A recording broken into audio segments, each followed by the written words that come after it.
औज़ुबिल्लाहिमिनश्शैतानिर्रजीम बिस्मिल्लाहिर्रहमानिर्रहीम। सबसे पहले मैं आप मीडिया हज़रात का बहुत मशकूर और ममनून हूँ कि आप लोग हमारे इस मसाइल और मुश्किलात को कवरेज करने के लिए हमारे टम बिस तशरीफ़ लाए ताकि मुतल्लका हुकाम डिस्ट्रिक्ट एडमिनिस्ट्रेशन यूटी इंतज़ामिया तक हमारे फरियाद पहुँच सके और इशू पर दोबारा नज़रसानी कर सकें। आपकी वसादत से मुतल्लका हुक्म से हमारे चंद गुजारिशात है कि फ़र्स्ट हमारा जो पॉइंट है ज़मीन को ऑनलाइन करने से पहले, क्योंकि यहाँ पहले चंद दिन पहले हमारे यहाँ हमारे रिन्यू की तरफ से जो तहसीलदार नायब तहसीलदार और पटवारी इनके अरकान हमारे यहाँ पहुँचे हुए हैं कुछ दिन से, क्योंकि वो मतलब हमारे लैंड को डिजिटाइज करना चाहता है। इसलिए हमने इनको मतलब कई दिनों से रोका हुआ है। हमने रोका कि ये चीज़ नहीं होना चाहिए। वो कह रहे हैं डिजिटाइज होने पर आपको बहुत फ़ायदा होंगे। हमने कहा कि फर्स्ट हमारा पॉइंट जो है ज़मीन को ऑनलाइन करने से पहले हमारा 121 सेक्शन के तहत हमारे ज़मीन का जो तबादला किया हुआ है या एक्सचेंज हुआ है सेक्शन 121 के तहत ज़मीन का तबादला करें। और दूसरी हमारे मेन पॉइंट चीज़ ये है सर कि SO 75 के तहत नया जमाबंदी करें, नया जमाबंदी। और तीसरा पॉइंट हमारा है इंतकाल के बहाली के लिए तहसीलदार को इख्तियार दी जाए, क्योंकि हमारे तहसीलदार साहब कह रहे हैं कि हमारे पास इख्तियार है, लेकिन इनका मतलब इख्तियार कुछ सालों से छीने गए हैं। वो इनके पास कोई पावर नहीं है इंतकाल के लिए। हम लोग पूरे आवाम कई सालों से जा रहे हैं, हमारा इंतकाल नहीं हो पा रहा है।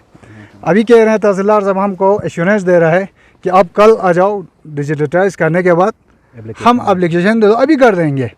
हमने इनसे कहा कि आज तक नहीं हो रहा है, अब कल कैसे ही करेंगे, एकदम कल डिजिटल होगा उस टाइम अब हमारा जो एक्सचेंज लैंड है जो ख़रीदी गई है, मतलब इनको वो कह रहा है एकदम हम एक्सचेंज कर लेंगे, आपको कोई नुकसान नहीं होगा। इस तरह वो हमें एश्योरेंस कर रहे हैं। जो कि थर्ड हमारा है फॉर LHD करगिल और हमारा यूटी इंतज़ामिया को रेस्टोरेशन, यही जो मतलब इनसे पावर छीनी गई है, इनको रेस्टोरेशन के लिए इस साल के जब तक ये फैसला ना आए तब तक हमारा लैंड डिजिटाइज नहीं होगा। हमारे आप लोगों से भी अपील है आपके माध्यम से यूटी एडमिनिस्ट्रेशन ऑनरेबल DC साहब, ऑनरेबल CC साहब और कंसर्न EC साहब हमारे काउंसिल के, उनसे हमारा रिक्वेस्ट है कि हमारा इसको फ़िलहाल रोका जाए, जबकि वहाँ से ठोस हमारे लॉन्ग टर्म के लिए वहाँ से कोई रिजल्ट ना आए सर। इस वक्त हमारे तहसीलदार कर रहे हैं, ये लोगों को बहुत नुकसान हो रहा है हमारे फ्यूचर में, क्योंकि हमारे यहाँ कई सालों से जमाबंदी भी नहीं हुआ है और जिनका डेथ हुआ है इनको वरासती इंतकाल तक नहीं हुआ है कई सालों से। तो जो जिसके नाम पे है वो उसी के नाम पे रेस्टोरेंट या इंतकाल कर रहे हैं। हम कह रहे हैं हमारा पब्लिक का डिमांड यही है कि हमारे जो जिस टाइम लेटेस्ट जिसके पास कब्ज़े हैं उनके नाम पे दर्ज कराएं हमारा ज़मीन। हम आपके साथ देने के लिए तैयार है एडमिनिस्ट्रेशन के साथ और ये रिन्यू डिपार्टमेंट के साथ, क्योंकि वो हमारे इन चंद मुद्दों को सामने रखें, इन पे ठोस मतलब डिस्कशन हो जाए सब मिल बैठ के, तब हम तैयार है। हम बिल्कुल मना नहीं कर रहे हैं, क्योंकि जिस तरह इस वक्त ये हमारे डिपार्टमेंट जो इक़दाम ले रहे हैं ये लोगों के लिए आने वाले फ्यूचर के लिए ये बहुत डेंजर है सर। अक्सर दिया नोखों डिमार्केशन बेंचिन गया डिमार्केशन दे ngaci majelis habisanses ngaci grievance सुनची दुक डिमार्केशन बेन यंतो बजो डिमार्केशन बन दुनिया बोंगाचा तहसीलदार ला दूज की यंते जी का गिरदवार इधर बैठो, तहसीलदार इधर बैठो, पटवारी इधर बैठो, हम ज़मीन का जो मालिकान है वो सब भी इधर आमने सामने बैठेगा। यहाँ पे आप लोग हम एप्लीकेशन देगा यंते एप्लीकेशन तो देखो आप लोग यहाँ पे हमें एप्लीकेशन दे दो, आपके नाम पे हम इंतकाल करेगा। हमारा पब्लिक देश पर इनकी ये बात है कि हम यहाँ पे एप्लीकेशन देगा, अब यहाँ पे बैठ के हमारे नाम पे इंतकाल करते जाओ। हम पूरा शरबा बैठ के पब्लिक बैठ के यहाँ पे बैठ के डिमार्केशन करने हैं वो सब हम साथ मिल के हम करके देगा ज़मीन। दो लोग खुश जिंदू आप पहले एप्लीकेशन दे दो, फिर हम इसको ऊपर फॉरवर्ड करेगा। तब तक तो हमारा जो ज़मीन बची हुई चीज़ ज़मीन है वो सब भी ये हो जाएगा। छाना Daksha online Daksha ngata di तहसील ऑफिस ला ngata di इनकम इमिंग ngata पटवारी का ना दिन दफिंग मचिंदुक सही नकल में सब किसी का ये होता है। सही नकल पे आपको वहाँ पे कागजात ढूंढना पड़ता है। अभी तो हमारे फ़िलहाल 5, 6, 7 रजिस्टर है वहाँ पे, उसमें हम ढूंढ के एक रजिस्टर में हमारा कुछ तो नाम निकल जाता है। अब डिजिटलाइज होने के बाद, ऑनलाइन होने के बाद वहाँ पे पेमेंट हो जाएगा और उसमें एक ऐप्स हो जाएगा। ऐप्स पे तो एक ही नाम निकल के आएगा। अब वो बेचारा जिसका अभी दरबीदर जो हमें हो रहा है, अब उसमें तो जो रजिस्टर अभी है हमारा, जो अभी चल रहा है, उसमें तो एक रजिस्टर में हमारा नाम निकल जाता है। अब ऑनलाइन होने के बाद उस बेचारे को कहाँ से निकल जाएगा? अब उसके जो नाम पे है उसी के नाम पे हो जाएगा। अब उस बेचारे को बहुत भागदौड़ हो जाएगा। दो अच्छी मुश्किल देती है। Bismillahirrahmanirrahim. Yamangiz nulla dika तहसीलदार साहब या नायब तहसीलदार बाकी कोई स्टाफ साथी का यूं सोचो मचास दे तो ना शरबा सगरास बस है यंता जवाब ता दे जिसमें देर की अपना अच्छा सीसी साहब या सोमिन सीसी साहब इस दियामल्स कि मचास चीफ सेक्रेटरी दिका ना प्रपोजल चिकल से दो लेवल पर को मुल्तवी बोल जिसमें छाना दानु को दे रिप्लाई शौक में मचात दो लेवल बने थी शुरू से चेंजेस लेकिन अच्छा बात किस्मती दी का डिपार्टमेंट ही स्टाफ सायों से ngachi public coverage met pakhuntes bench yusuk lihaz ngacha diga ban bausin dikan eti ngacha baju chairman dun leplepu और ngacha खा मेहरबानी जरिन दिरिंग दी लास्ट पर बन बसिन जुआ शुक्रिया अस्सलाम वालेकुम पेरा मोमो मन योद में ज्यादा डिस्कस ngacha जी का दक्सा ngachi तबादला सख्या जो दूसरा ngachi न्यूज़ का नहीं सख्या दोनों गांव में दक्सा मौजूदगी सी लगा योद ने उदय में का इंतकाल चाल को बस दो चंद तैयार हम तैयार हैं दो मचंद ngacha मन बिल्कुल बच वहाँ पे मतलब ये इशू उठाया है ऑलरेडी आप लोगों के साथ। हाँ चाइना सेक्शन 121 लैंड एक्सचेंज आपको रिस्टोर करना है। SO75 रिगार्डिंग अपडेट जमाबंदी ये चीज़ है। रेस्टोर LM38 रेस्टोर इंतकाल पावर टू तहसीलदार क्योंकि अब तहसीलदार के पास ये पावर नहीं है इस वक्त। मतलब ये अच्छा बस था कल ये रिस्टोर होना चाहिए। ये तो याना गलत कंसेप्शन से नु मत जरा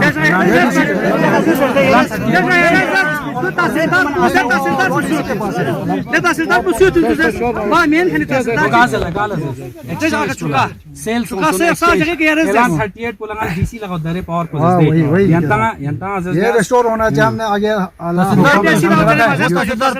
हमने यूटी एडमिनिस्ट्रेशन को भी हमने रिक्वेस्ट किया है। हमने पहले ही छाना याना भी रिस्टोर हो रहे छाना डीसी के पास कितने लोग जाएंगे एरेजर मतलब फील है उतना यार मजाज सुम को देन पॉइंट सुम को क्लियर सुम समेत पा देखा छाना मजाज में इसका ही सवाल नहीं है सर। डिस्ट्रिक्ट का है ना पहला अच्छी था यो मतलब अच्छा से पना अच्छा बिंगो क्योंकि ये पूरा होल डिस्ट्रिक्ट का है। ये हायर अथॉरिटी जो डिसीजन आएगा मतलब आगे डायलॉग होना चाहिए UT administration DC honourable DC साहब सीसी साहब एग्जीक्यूटिव मतलब काउंसलर रिलेटेड या यूटी एडमिनिस्ट्रेशन मतलब वो सब इसमें कोई मतलब ठोस एकदम उठाना चाहिए यार। दो छंद रिंगा चाहिए लोग सफर हो जाएंगे सर ये बहुत मुश्किल है। हमारे टीआईजी ब्लॉक का लैंड ओनर अभी ऑफ है इस वक्त इनमें जो यार नाची मुद्दा यार उठाए बोल रहे उसके बदले अंतर दिया मीक तो सॉल्यूशन जाना हमको तो यार आडर मचोस पला यार दिरा एरंग से मैंने राजी मिंदु से पब्लिक राजी मिंदु से बोलते बीच दे ये चीज जर्मन है ना हम इलीगल बात नहीं कर रहे हैं।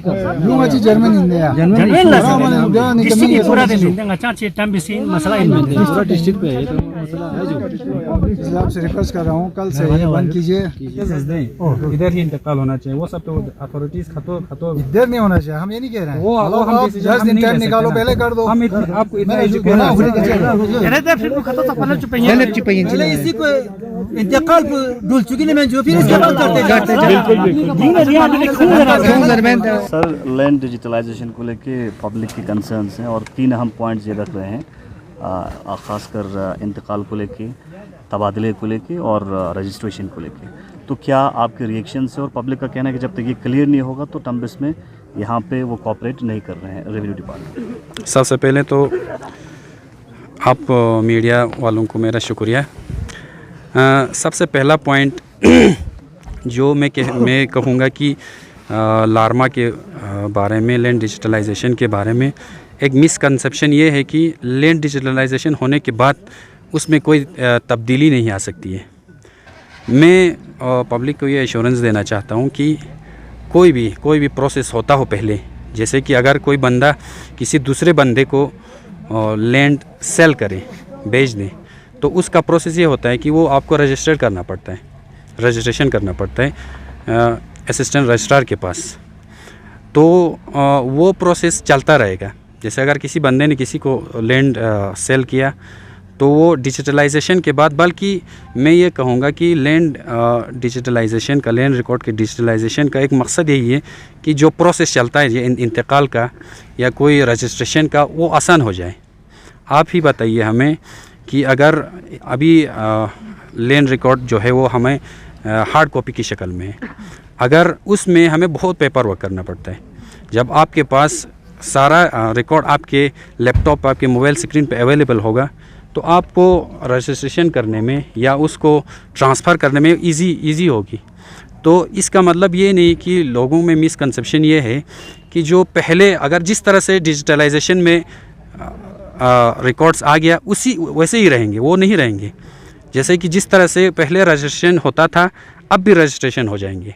अगर सेल डीड पहले भी होता था तो लैंड रिकॉर्ड डिजिटलाइजेशन के बाद भी आप कर सकते हैं सेल डीड। तो ये मिसकंसेप्शन है, तो ये मैं शायद इसमें क्लियर हुआ होगा। रिजिट नहीं है जो अगर किसी बंदे ने किसी दूसरे बंदे को ज़मीन बेच दिया और वो रजिस्ट्रेशन नहीं हुआ है, अगर हाँ ये मैं ज़रूर कहूँगा कि लैंड रिकॉर्ड के टाइम पे जिस बंदे के रिकॉर्ड में जिस बंदे के नाम पर ज़मीन है वैसे ही वो डिजिटलाइज हो जाएगा। लेकिन ये नहीं है कि वो आप डिजिटलाइजेशन होने के बाद आप उसको रजिस्ट्रेशन नहीं कर सकते, ट्रांसफ़र नहीं कर सकते, वो कर सकते हैं। और उसमें डिजिटलाइजेशन के, लैंड रिकॉर्ड के डिजिटलाइजेशन होने की वजह से और भी आसानी होगी। पहला पॉइंट सर इनका मेन ये है कि ये जो 3 पॉइंट्स रखा है इसको पहले अपडेट फिर इसके बाद डिजिटलाइजेशन की मांग कर रहे हैं, तो इस पे क्या कहेंगे आप? इस पे ये तो इसका डिसीजन जो है वो हायर अथॉरिटीज़ की हैंड में है, तो उस पे मैं कोई कमेंट नहीं करना चाहूँगा। सर आपके डिपार्टमेंट की तरफ से पहले इस तरह के अवेयरनेस हुआ है? अगर हुआ है तो पब्लिक को इतना कंसर्न्स क्यों सामने आ रहा है सर? पब्लिक को कंसर्न्स मैं उस पे भी कोई कमेंट नहीं करना चाहूँगा, लेकिन जो मिसकंसेप्शंस है पब्लिक को भी, जैसे कि इससे पहले एक स्कीम रेवेन्यू डिपार्टमेंट का चला है जिसका नाम है स्वामित्व स्कीम, जिसमें आबादीदेह में आपके पास प्रॉपर्टी है, आबादीदेह में जो होल आबादीदेह उसका एक ही खसरा नंबर होता था, उसमें किसी का कहीं जगह पे घर बना होता था तो वो उसके नाम पे नहीं होता था। उस स्वामित्व के स्कीम में हमने जो ज़मीन बंदे ने जिस ज़मीन पे घर बनाए उसको उसके नाम पे रजिस्ट्रेशन किया स्वामित्व में। तो उसमें भी लोगों में बहुत मिसकंसेप्शन थी, लेकिन बाद में पता चल गया कि ये स्वामित्व तो अपने हमारे फेवर में, हमारे फ़ायदे का एक स्कीम है। तो इस तरह से शुरू में मुझे लगता है लोगों में होंगे, मुझे उम्मीद है कि लोगों को आगे समझ में आएगी डिजिटलाइजेशन लार्मा के बेनिफिट्स का। हाँ सर। लास्ट पे क्या आप एश्योरेंस और पब्लिक को देना चाहेंगे? एश्योरेंस यही है कि जो कंसर्न्स है, सबसे पहले तो जो कंसर्न्स है, जो 3 पॉइंट के कंसर्न है, मेनली यही है। मैं पिछली बार भी जब यहाँ पे आया था लोग यही कह रहे थे कि अगर हमने किसी ज़मीन को तबादला किया है या किसी को बेच दिया है तो वो इंतकाल पहले करना पड़ेगा, फिर हम डिजिटलाइजेशन या डिमार्केशन करने देंगे। लेकिन इसमें तो ये होता है ना, जैसे कि आपको ये मान के चल रहे हो कि डिजिटलाइजेशन के बाद कोई उसमें हम चेंजेस नहीं ला सकते या उसमें हम ट्रांसफ़र नहीं कर सकते। तो ये तो क्लियर है ना, मैं एश्योरेंस दे रहा हूँ, ये हो जाएगा, ये प्रोसेस चलता रहेगा। जो प्रोसेस पहले चलता है वो भी चलता रहेगा। जो ऐलान 38 का एक कंसर्न इन्होंने लिया है वो पहले तहसीलदार के पास उसकी पावर होती थी, अब डीसी साहब के पास उसके पावर को दे दिया है। तो आप ऐलान 38 के तहत भी अपने इंतकालात कर सकते हैं डीसी, लेकिन आपको डीसी साहब के पास उसकी ले जाना पड़ेगा। बाकी ये प्रोसेस जो है वो चलता रहेगा, जैसे पहले चलता था वो डिजिटलाइजेशन के बाद भी चलता रहेगा। सर डिजिटल प्रोसेस का पब्लिक इस माबाचुना का तो यों में वक्त सुनने की अंतस प्रेशर बचना या पब्लिक कॉन्फिडेंस लेने यूटी एडमिनिस्ट्रेशन ने दी शूटे कब बसे दूनी का सजेशन क्यों से अच्छी बचा जिंदरे पब्लिक का दी का याना टर्शचिक फैसले रोशन। बिल्कुल सबसे पहले तो मैंने बहुत एजुकेट करने की कोशिश की है लैंड डिजिटलाइजेशन के बेनिफिट्स के बारे में। अब लोग अगर एडमेंट हैं तो हमारा सबसे पहले तो लैंड डिजिटलाइजेशन ये लोगों के कोऑपरेशन के बगैर उतना सक्सेस नहीं हो सकता है, मैं ये कहता हूँ। तो हमारी कोशिश रहेगी लोगों को एजुकेट करने की इसके बारे में, और हम लोगों के कंसर्न्स को भी हायर अथॉरिटीज़ तक पहुँचाने की भी कोशिश बहुत बिल्कुल करेंगे। जन लद्दाख एक्सप्रेस लखनी में मंगसुल्ला जुआइन दी चैनल पर सब्सक्राइब बाजात।